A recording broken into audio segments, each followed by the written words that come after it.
3. El sufrimiento insoportable. Nietzsche escribió, Was eigentlich das Leiden empört, ist nicht das Leiden an sich, sondern das sinnlose Leidens. Lo que en realidad indigna del sufrimiento no es el sufrimiento mismo, sino la carencia de sentido del sufrimiento. Y nuevamente. Der Mensch, litt am Probleme seines Sinns. Litt auch sonst, war in der Hauptsache ein krankhaftes Tier, aber nicht das Leiden selbst war sein Problema, sondern das die Anwurfete für den Streider Freig, wo zu leiden. Der Mensch, das da verste und leigwonteste Tier, vernehmt an sich nicht das Leiden, will es, sucht es selbst auf, vorausgesetzt, dass man ihm einen Sinn dafür aufzeigt, ein das des Leidens. Die Sinnlosigkeit des Leidens, nicht das Leiden, war der Fluch, der bisher über der Menschheit ausgebreitet lag. 1. El hombre sufría el problema de su sentido. Sufría también por otras causas, en lo principal era un animal enfermizo, pero su problema no era el sufrimiento mismo, sino el que faltase la respuesta al grito de la pregunta, ¿para qué sufrir? El hombre, el animal más valiente y más acostumbrado a sufrir, no niega en sí el sufrimiento, lo quiere, lo busca incluso, presuponiendo que se le muestre un sentido del mismo, un para esto del sufrimiento. La falta de sentido del sufrimiento, y no este mismo, era la maldición que hasta ahora yacía extendida sobre la humanidad. Por supuesto, este no es meramente el pensamiento de Nietzsche, en varias formas, ha sido una idea recurrente en la filosofía occidental. No trataré de bosquejar nada de esa historia, o de ubicar la idea en el contexto del pensamiento de Nietzsche, pero, como con muchas otras cuestiones, quiero empezar con Nietzsche. Encuentro la punta de lanza de estos problemas en su entendimiento de lo que fueron, y también en su previsión de lo que podrían llegar a ser, y, en alguna medida, de lo que dejarían de ser. Particularmente me incumben dos preguntas planteadas por estos textos. Primero, ¿qué es sin, o la carencia de él? ¿Qué falta cuando las personas encuentran das sinnlose Leidens? ¿Acaso, sin, necesariamente implica un propósito, como pudiera ser sugerido por ein das Leidens? ¿Qué tipos de propósito? ¿O pudiera, sin, implicar no más que una explicación o causa del sufrimiento? Segundo, ¿qué puede hacer uno con el sufrimiento si tiene un significado? ¿Y qué no puede hacer si no lo tiene? A lo largo de este artículo, como su título lo implica, habré de describir lo que uno puede supuestamente hacer con el sufrimiento significativo. 380. Soportándolo, pero es importante ver que esto es simplemente una etiqueta. La cuestión es, ¿qué cuenta relevantemente como soportándolo? En el segundo de los pasajes que he citado, Nietzsche dice que el hombre, vernehmt an sich nicht das Leiden, no lo repudia, como los traductores al inglés lo pusieran, no dice, no, al mismo, o lo rechaza. Uno podría decir que lo acepta. ¿Pero qué es hacer esto? En la misma hora Nietzsche dice, Jede Leidenden am Lich sucht instinktiv zu seinem Leid eine Ursache, genauer noch, einen Tater, noch bestimmter, einen für Leid. Empfanglich entschuldigen Tater. 2. Todo el que sufre busca instintivamente, en efecto, una causa de su padecer, o, dicho con más precisión, un causante, o, expresado con mayor exactitud, un causante responsable, susceptible de sufrir. Esta es la bien conocida operación del resentimiento.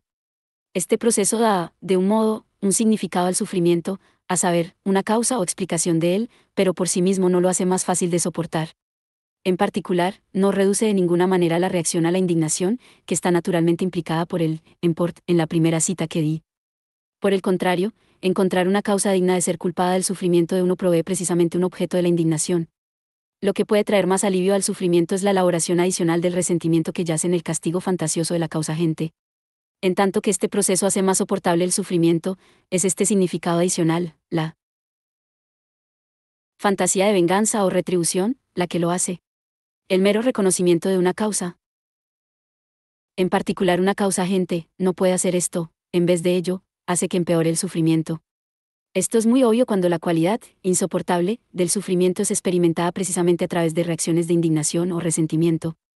Nietzsche también dice, y en el mismo lugar que la primera cita, Welcher für den Krisan, der in das Leiden eine ganz geheime Heilsmaschinereien interpretiert hat, noch für den naiven Menschen alterer Seiten, der alles Leiden sich in Sicht auf Zuschauer oder auf Leiden Macher auszulegen verstand, gab es überhaupt ein solches sinnloses Leiden.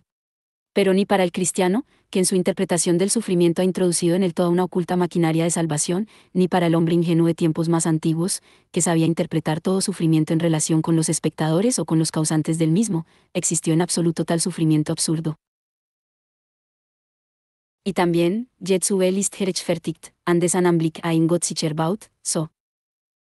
Clan die Ohrsächliche Logik des Gefühls, und wirklich, war es nur die Ohrsächliche. Está justificado todo mal cuya visión es edificante para un Dios, así decía la lógica prehistórica del sentimiento, y en realidad, era solo la lógica prehistórica. Aquí, el sufrimiento podría parecer que obtiene su significado de un propósito divino, o, podríamos decir, más precisamente, de un propósito que involucra un interés divino. No puede ser suficiente, sin embargo, para dar al sufrimiento un significado para la víctima, en un sentido que lo haga más soportable para ella, meramente que algún propósito u otro sea servido por el sufrimiento. Por ejemplo, como ya hemos visto, si mi sufrimiento sirve al propósito de algún otro agente hostil, ¿esto meramente empeora las cosas para mí? El contraste más obvio con que mi sufrimiento sirva al propósito de otro es que debiera servir a mi propósito, pero la posibilidad de que un propósito divino le dé 381 sentido a mi sufrimiento muestra que esto en sí mismo es demasiado simple. Lo que le da a mi sufrimiento un significado no necesita ser directamente mi propio propósito, sino un propósito que yo reconozco, o que tiene autoridad sobre mí, o es, de algún modo, un propósito para mí. Es una pregunta muy compleja que es que un propósito desempeñe este papel. El caso de la religión primitiva que Nietzsche discute muestra que no tiene que ser una cuestión de pensamiento o reflexión conscientes. A ese nivel, las personas podrían simplemente estar, dando por sentado, o algo implicando incluso un reconocimiento menos consciente que eso, que hay poderes o propósitos encima de ellas. La situación cambia si se supone que los creyentes son más reflexivos que esto. Pero si son, relevantemente, más reflexivos, no debemos suponer que el efecto sea por fuerza que el propósito sea aquel que escojan reconocer reflexivamente como el investido de autoridad sobre ellos.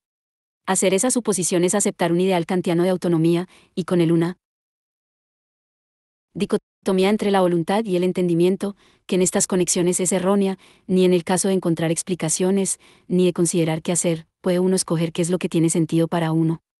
Hasta aquí, entonces, hay solamente un sentido relevante en que el sufrimiento podría tener un significado, que posee una relación apropiada con un propósito que tiene autoridad para la víctima. Regresaremos a esa fórmula, pero vayamos primero en la dirección de la segunda pregunta que identifiqué, que es que el sufrimiento, cuando tiene un significado, sea, como lo dije, soportable. La primera cosa que debe decirse y nunca olvidarse a través de la discusión es que algún sufrimiento simplemente es insoportable. Puede quebrantar a las personas. Esto es cierto del dolor físico, como es bien sabido de los torturadores y de aquellos que envían agentes que afrontan el riesgo de ser torturados. El sufrimiento puede ser tal que, incluso, cuando uno está plenamente identificado con el propósito por el cual está sufriendo, daría cualquier cosa para que terminara. Lo mismo puede ser verdadero de cosas tales como perder un hijo en una lucha en la que, de nuevo, uno completamente cree. La idea de que el significado o el propósito o el entendimiento, o, incluso, quizá, una filosofía verdadera pudiera hacer todo el sufrimiento soportable es una mentira, ya sea que la cuenten sargentos a cargo del reclutamiento o sabios antiguos. Nuestra cuestión está confinada a una clase limitada de casos, en los que lo que uno piensa o cree o da por sentado puede marcar una diferencia respecto a que uno sea quebrantado o no. Si hay un espacio en el cual uno puede soportar el sufrimiento o encontrarlo insoportable, ¿cuál será la diferencia entre estas dos cosas? No creo que el pensamiento que estamos buscando sea captado de la mejor manera diciendo que sí, en tal caso, el sufrimiento tiene un significado, esto lo hace menos doloroso, que el significado sea un analgésico. Hay algunos casos en los que algo como esto es verdadero, tales como los casos de actividad intensa y con propósito en una batalla. Por Dios, señor, se dice que el duque le ha dicho a su compañero oficial, su pierna se ha ido, por Dios, señor, replicó, así ha sido. Si las personas soportan mejor las privaciones de un sitio cuando ven que tiene caso hacerlo, esto significa en parte que sufren menos por ello. 382.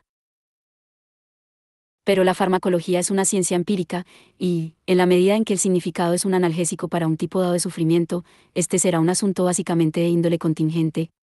Esto no tiene que implicar que, en tales casos, el significado pueda ser ofrecido directamente como una receta para una cura. Puede haber algunos significados, tales como las fantasías del resentimiento, que operen sobre el sufrimiento solo inconscientemente. Pero el modelo analgésico sí implica que, con algunos tipos de sufrimiento, buscar un analgésico puede adoptar útilmente la forma de buscar un significado, y esto no puede ser correcto, sobre todo porque no puedo escoger qué habrá de tener sentido para mí. Ello ocurre así incluso en el caso más simple posible, en el que una acción tiene sentido para un agente porque ha escogido cometerla a la luz de razones que tiene. 3. Incluso en este caso, aunque escojo la acción, no escojo que tenga sentido para mí, eso es asunto de mis razones, mis deseos, mis proyectos en curso, y no los escojo a todos ellos. 4. El modelo farmacológico fracasa, porque el significado no puede ser visto bajo una luz terapéutica, simplemente como una causa eficiente de hacer más soportable el sufrimiento, en particular disminuyéndolo. En lugar de ello, el sufrimiento se convierte en una cosa diferente porque la experiencia del mismo es estructurada por el significado, y si esto es así, aunque pueda haber algún sentido en que el sufrimiento se haga menor porque es soportable, este no es realmente el punto principal. Así, ¿cuál es la relación entre el sufrimiento y el significado, en virtud de la cual el sufrimiento que tiene un significado puede ser más soportable? No podemos meramente decir que el sufrimiento se puede hacer más soportable si tiene sentido para la víctima o es una parte necesaria o consecuencia de lo que tiene sentido para ella. Ya hemos visto una razón para esto. El sufrimiento puede tener sentido para ella meramente porque es explicable o tiene una causa inteligible, y simplemente el conocer la causa, como en el caso de la gente que hace surgir el resentimiento, no hace soportable el sufrimiento. De modo semejante, si sabemos la causa de la plaga, esto no hace que la incidencia de la plaga sea más soportable, excepto en el sentido de que puede ayudarle a uno a controlarla para que haya menos sufrimiento. Puede haber confusión aquí porque en las discusiones tradicionales de estas cuestiones una explicación fue frecuentemente tomada como si fuera una explicación teleológica. Pero si ese tipo de explicación supuestamente arrojaba significado en el sentido relevante, esto no era solo porque fuera una explicación, sino porque introducía un propósito, y no meramente el propósito arbitrario de alguien, sino aquel que era el propósito del universo, o algo como eso, y, así, se suponía que tenía autoridad para todos en tanto que fuesen racionales. Dejando de lado, ahora, los propósitos divinos o cósmicos, deberíamos mirar más cercanamente los casos en que un propósito tiene autoridad para la víctima porque está involucrado en un proyecto que expresa algún propósito de la propia víctima. Es, desde luego, importante que tenga autoridad, y no es suficiente para esto que simplemente sea un propósito u otro de la gente. Podría ser un propósito arbitrario, una meta meramente escogida, y su identificación con ella podría ser muy breve o superficial. Podría ser, en el 383. Límite, no más que su propósito en una acción dada. Esto puede ser suficiente para dar sentido, limitado, a la acción de la gente, pero no es suficiente para darle sentido a su sufrimiento. Si ha de hacer eso, el propósito tendrá que poseer sentido para él en un contexto de vida más amplio. Alguna empresa creativa, o una relación o un compromiso con una causa política, puede operar así. Llamemos a tal cosa, meramente como una etiqueta, un proyecto de esa persona, para la persona que tiene el proyecto, este le da sentido a su vida o a parte de su vida. El sufrimiento que está involucrado como un medio necesario o constituyente de tal proyecto le hará sentido al sufrimiento, y eso, desde luego, puede hacerlo más soportable, siempre dentro de los límites, que algún sufrimiento simplemente es insoportable. Como dije antes, podría no actuar en un sentido simple como un analgésico. Pero existe una importante diferencia entre tener y no tener un significado, la de que cuando el sufrimiento es carente de significado, no hay pensamiento asociado con el horrendo suceso, excepto el deseo intenso de que debiera parar, mientras que este no puede ser el único pensamiento cuando hay un significado, porque uno quiere, y muy seriamente, el éxito del proyecto en que el sufrimiento está involucrado, y un apego realista al mundo en que el proyecto está siendo expresado puede ayudarle a uno a aferrarse a ese pensamiento. Algunos pueden pensar que estas formulaciones están excesivamente dirigidas a metas. Varios consejos tradicionales han sugerido que el modo de hacer la vida soportable se halla en la dirección de la ataraxia, el rechazo de identificaciones y proyectos, excepto, desde luego, ese proyecto mismo. Pero esta línea de pensamiento, de hecho, representa una idea diferente. Es más, uno podría decir que pertenece a un mundo diferente. No está siendo una sugerencia, opuesta a la de Nietzsche, acerca de lo que podría ser soportable el sufrimiento, a saber, que debiera ser carente de significado. Más que significativo, en vez de ello, está sugiriendo un modo de reducir el sufrimiento enteramente, a través de la actitud de no preocuparse de las contingencias y los apegos. Es, en su forma más simple, una receta analgésica. Más aún, en la medida en que tal empresa en verdad se conecta con la línea de pensamiento que he estado explorando, no es contraria a la misma, pues ¿qué va a hacer el sabio dedicado a la ataraxia con los sufrimientos que no puede evitar? Lo que le ayudará a soportarlos con ecuanimidad no es la confusa idea negativa de que son carentes de significado. Lo que le ayudará, en realidad, es la idea, en la medida en que pueda mantenerla, de que carecen de importancia, y esto implica que otra cosa es más importante, notablemente, la concepción del yo como algo a lo que son indiferentes los apegos y las contingencias, incluso la contingencia de su propia existencia. Esta concepción no va a ser vacía o puramente formal, sino que será apoyada por alguna idea adicional, por ejemplo, que el yo se expresa más apropiadamente siendo uno con necesidades inmutables. Si tal idea Ayuda a hacer soportable el sufrimiento, lo hace al proveer en efecto un significado, sino al sufrimiento mismo, a una vida que contiene aquel sufrimiento que uno no puede eliminar de la misma. En esta conexión, como en otras, la consideración familiar de que deshacerse de proyectos es en sí mismo un proyecto ofrece mucho más que un punto puramente dialéctico. 384. Si el sufrimiento se puede hacer soportable por un proyecto que le da sentido, ¿qué ha de hacerse de los casos en los que tal proyecto no tiene éxito? Lo primero que hay que decir es que hay modos de no tener éxito distintos del fracaso, en el sentido más estrecho. Al discutir en otra parte el caso imaginario o al menos altamente esquematizado de un artista, lo llamé Gauguin, que arrojó su vida existente y sus compromisos para desarrollar su pintura, distinguí dos modos en los que tal proyecto no puede resultar sino en nada. Nunca puede ser realmente sometido a prueba, así, Gauguin pudo haber caído enfermo y muerto en el camino a Tahití. Alternativamente, puede ser puesto a prueba y fracasar, como hubiera ocurrido si Gauguin hubiera hecho todo lo que pudo hacer para desarrollar su trabajo, pero al final ni él ni nadie más pensara que valía mucho. En ese caso, uno podría decir que su proyecto había sido refutado, mientras que en el primer caso simplemente había sido negado. 5.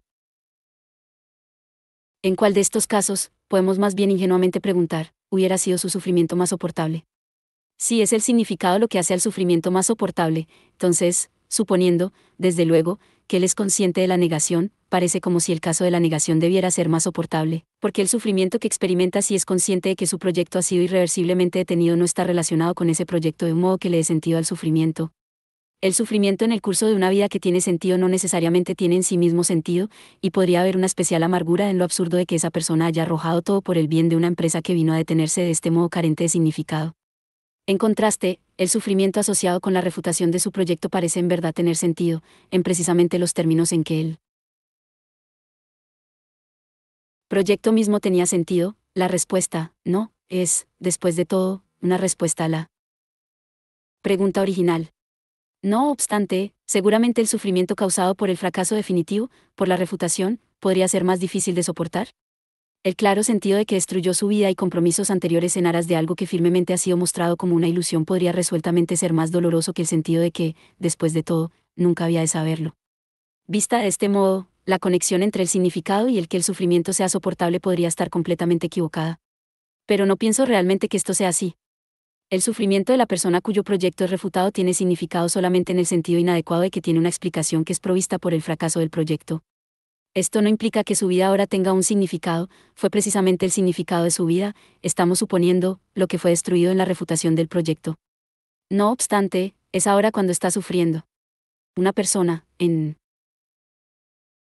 contraste, cuyo proyecto es meramente negado, para quien desaparece a través de una contingencia externa, puede mantener una imagen de cómo podían haber sido las cosas de otro modo y con ello, quizá, la idea de que su vida hasta este punto al menos tuvo algún sentido al haber estado dirigida a este propósito. La persona cuyo proyecto ha sido refutado puede, desde luego, ser sustentada por una esperanza de que otra cosa puede tomar su lugar, pero entonces será un proyecto muy diferente la búsqueda de un 385. Reemplazo, lo que estará dándole algún significado a su vida.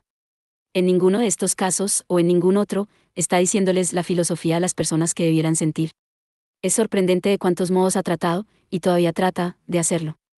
En vez de ello, al reflexionar en tales casos podemos ver cómo podemos usar el pensamiento de Nietzsche exactamente del modo opuesto, imaginándose a alguien que sufre por tales razones y lo soporta, podemos preguntar qué nuevo sentido es el que su vida está ahora encontrando para sí. 386. 387. 1 Sur Genealogie der Moral, 2.7, 3.28. Para el traslado de las citas a nuestro idioma se tuvieron en cuenta las siguientes traducciones al español de la Genealogía de la Moral, Alianza Editorial, Madrid, 1992, y evoket.com. También se tomó en consideración la traducción al inglés, t.2 y bit.3, 15. 3 Vale la pena decir, quizá, que, a la luz de razones que tiene, no es redundante, las personas pueden escoger hacer cosas que no tienen sentido para ellas en absoluto. 4 Discuto la idea de que eventos, procesos y acciones tengan sentido para las personas, y argumento en favor de la unidad de la idea sobre las perspectivas de la gente y el intérprete, en Trus Antrus Falnis, Princeton University Press, 2002, capítulo 10, sección 1. 5 Moralac, en el libro con ese título, Cambridge University Press, 1981, véase en particular p. 27.